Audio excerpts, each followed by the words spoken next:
Mesdames, Messieurs, ces représentants des organes de presse, je vous remercie de votre présence à cette session particulière consacrée à la revue du portefeuille des projets financés par la Banque mondiale au Sénégal. Cet exercice s'inscrit dans un contexte particulièrement important et décisif pour notre pays. D'une part, nous préparons les prochaines assemblées annuelles du Fonds monétaire et de la Banque mondiale. Et d'autre part, nous sommes en pleine négociation du prochain cadre de partenariat pays avec la Banque mondiale. En outre, les services étatiques finalisent le nouveau référentiel stratégique qui définit les axes prioritaires pour le Sénégal à l'horizon 2050, selon une vision mettant en avant la prospérité, l'équité et la transparence. Il est donc impératif que notre portefeuille de projets soit orienté en fonction de nos nouveaux axes stratégiques afin de répondre aux priorités nationales et de garantir une meilleure allocation de nos ressources. Je voudrais également saisir l'occasion pour rappeler que cet exercice intervient peu après la présentation des résultats du rapport d'audit sur la gestion des finances publiques, commandité par les autorités, lequel exercice a été conduit en application de la loi 2012-22 du 27 décembre 2012 portant code de transparence dans la gestion des finances publiques. La production de ce rapport d'audit témoigne, si besoin en était, de notre ferme engagement envers une gestion rigoureuse, transparente et efficiente des finances publiques. Pour rappel, le Sénégal est le premier pays de l'UEMOA à avoir sacrifié à cette exigence du code de transparence. Comme vous l'avez constaté, dans la communication du gouvernement, le rapport met en évidence des insuffisances notoires et souligne des défis à relever pour optimiser l'usage efficient de nos deniers publics.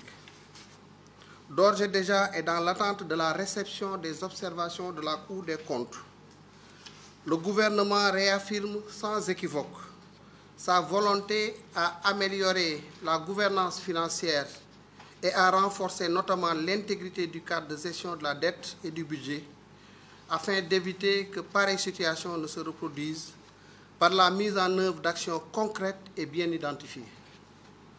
À cet égard, je puis vous assurer qu'une communication transparente et responsable sera engagée pour préserver la confiance des partenaires et du marché. C'est dans cet esprit de transparence et de responsabilité qui a toujours fondé la crédibilité de l'administration des finances que nous entamons aujourd'hui la revue de notre portefeuille de projets avec pour objectif de garantir que chaque projet contribue de manière stratégique, tangible et productive à la transformation économique et sociale du Sénégal. Cet exercice est également une opportunité de faire un bilan approfondi des projets en cours, d'évaluer leurs performances et de passer en revue les investissements réalisés dans le cadre de notre partenariat avec la Banque mondiale. Nous devons veiller à ce que ces projets soient alignés non seulement avec nos objectifs de développement à long terme, mais aussi avec les besoins immédiats de nos populations, en respectant les exigences de performance et de transparence que nous nous sommes fixés. Parmi les objectifs que nous examinons aujourd'hui, il est important de rappeler la diversité et la portée de notre portefeuille. Actuellement, il comprend 21 opérations nationales et 11 régionales pour un engagement global de 4 milliards de dollars. Ces projets couvrent plusieurs secteurs stratégiques, à savoir les infrastructures, représentant 56% de l'enveloppe, pour un volume global de 1 701 milliards de francs CFA. Le développement humain, avec 23% de l'enveloppe, soit 699 milliards de francs CFA, et le développement durable, 16%, soit 495 milliards de francs CFA. Le digital représente 5% avec un engagement de 150 milliards. Cette répartition témoigne de la diversité des interventions, mais elle doit également être évaluée minutieusement à la lumière des priorités nationales. En effet, le contexte actuel nous appelle à réorienter nos actions et à aligner notre portefeuille avec les nouvelles priorités du Sénégal. La nouvelle stratégie nationale de développement 2025-2029, qui s'inscrit dans la vision Sénégal 2050, nous impose de revoir notre approche pour une transformation économique et sociale durable. Nous devons œuvrer à promouvoir un développement endogène, axé sur la valorisation de notre capital humain et l'émergence de pôles territoriaux compétitifs. Chaque projet, actuel ou futur, doit s'inscrire dans une dynamique pour assurer sa pertinence et son efficacité à long terme. Ce référentiel de politique publique représente notre boussole pour les années à venir et il est crucial que nos engagements financiers soient alignés à ces objectifs. Ceci m'amène à aborder une question cruciale, la gestion de nos dépenses publiques.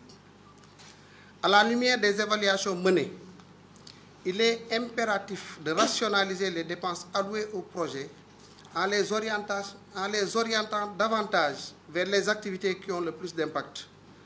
En effet, notre responsabilité première est de préserver les ressources publiques, de les utiliser à bon escient et d'éviter tout gaspillage. Cela signifie qu'il faut envisager, lorsque nécessaire, la restructuration de certains projets ou même leur cessation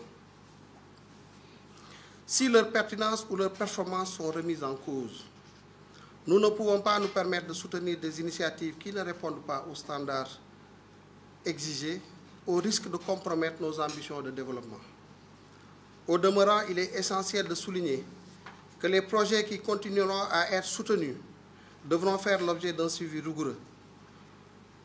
Donc, nous devons mettre en place des mesures visant à améliorer leur gestion, leur organisation et leur exécution. Il s'agira de renforcer les capacités des unités de gestion, d'optimiser les procédures de décaissement, notamment, et d'adopter une approche encore plus axée sur les résultats. Une telle démarche garantira non seulement une meilleure efficacité, mais elle renforcera également la transparence et la responsabilisation dans l'utilisation des fonds qui sont alloués. Aussi voudrais-je annoncer que nous allons dorénavant introduire le costing unitaire dans la gestion des projets. Un nouveau système de contrôle des coûts est devenu nécessaire. Cela va consister à compter jusqu'à l'impact de chaque franc CFA investi. Toutes les prévisions ex ante et les évaluations ex post devront dorénavant permettre de savoir l'efficacité des francs CFA investis et les impacts réels sur les cibles de chaque secteur. C'est en changeant de paradigme de comptage basé sur le rapport coût-impact que nous allons avancer dans l'efficacité et l'efficience de nos interventions. Je vous exhorte à identifier les chaînes de résultats de chaque projet en liant les résultats aux ressources allouées. Les résultats consomment des activités et ces dernières consomment des ressources, que ce soit humaines ou matérielles. En conclusion, je tiens à raffirmer l'engagement sans faille du gouvernement à travailler en étroite collaboration avec la Banque mondiale et tous les partenaires au développement.